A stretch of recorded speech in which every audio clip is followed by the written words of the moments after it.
ಏನು ಕಂತ್ರಿ ಕೆಲಸ ಮಾಡ್ತಾ ಇದ್ದ? ಇನ್ನೊಂದು ನಾನು ಅವನಿಗೆ ಹೆದರಿಸ್ತಾ ಇದ್ದಿದ್ದು ಒಂದು ಇನ್ಸ್ಟೆನ್ಸ್ ಇದೆ.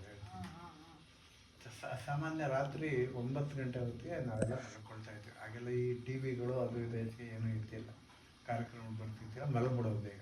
ಅವನು ಇನ್ನ ಪುಟ್ಟ ಮಗು ಆಗಿದ್ದ. ಇವನು ಮಗು, ಇವನ್ ಮಧ್ಯಕ್ಕೆ ಹಾಕ್ಕೊಂಡು ನಾನು ಇವಳು ಆ ಕಡೆ ಇವನ್ ಮಧ್ಯದಲ್ಲಿ ಇವನು ಮಲಗಿಸ್ಕೊಂಡು ಮಲ್ಕೊಳ್ಳೋದು.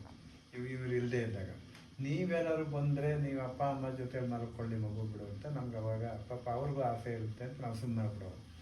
ನೀವು ಇಲ್ಲದೆ ಇದ್ದಾಗ ನಾವು ಇನ್ನೊಬ್ಬನ್ನ ಪಕ್ಕದಲ್ಲಿ ಹಾಕ್ಕೊಂಡು ಮಲ್ಕೊಳ್ಳೋದು. ಆಮೇಲೆ ಇವನು ಏನು ಮಾಡೋದು, ನಾವು ಬೆಳಗ್ಗೆ ಎಲ್ಲ ಆದಮೇಲೆ ತೆಂಗಿನ ಮರ ಇತ್ತು ನೋಡು ಮನೆ ಮುಂದೆ, ಆ ತೆಂಗಿನ ಮರದ ಹತ್ರಕ್ಕೆ ಇವನು ಉಚ್ಚ ಇವಕ್ಕೆ ಇವನು ಕರ್ಕೊಂಡೋದು. ನಾನು ಉಚ್ಚ ಇದ್ಬಿಟ್ಟು ಇವನು ಫೀತಾ ಕೂತ್ಕೊಳ್ಳೋನು. ನೋಡು ಅಲ್ಲಿದ್ದಾನೆ, ಬರ್ತಾನೀಗ, ಯಾರು ಅವನ ಹೆಸರೇನೋ ಏನೋ ಹೇಳ್ತಿದ್ವಿ ಅನ್ ಮಾಡ್ತಾರೆ. ಅಲ್ಲ, ಕರಿಮುಲ್ಲಾ ಖಾನ್ ಅಲ್ಲ, ಅವನು ಒಬ್ಬ ಗೂರ್ಖ ಬರ್ತಾನೆ ನೋಡು.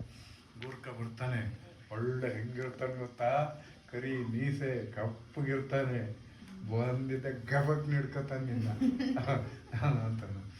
ಇವನೇನ್ ಮಾಡೋನು, ನನ್ನ ಹುಚ್ಚ ಹೋಗ್ಯೋಕ್ ಮುಂಚೆ, ನಾನು ಎದ್ದೋಗಕ್ ಮುಂಚೆ ಇವನ ಪುತ್ರಕ್ಕೊಂಡು ಮನೆ ಒಳಗೆ ಓಡೋಕೆ. ಆಮೇಲೆ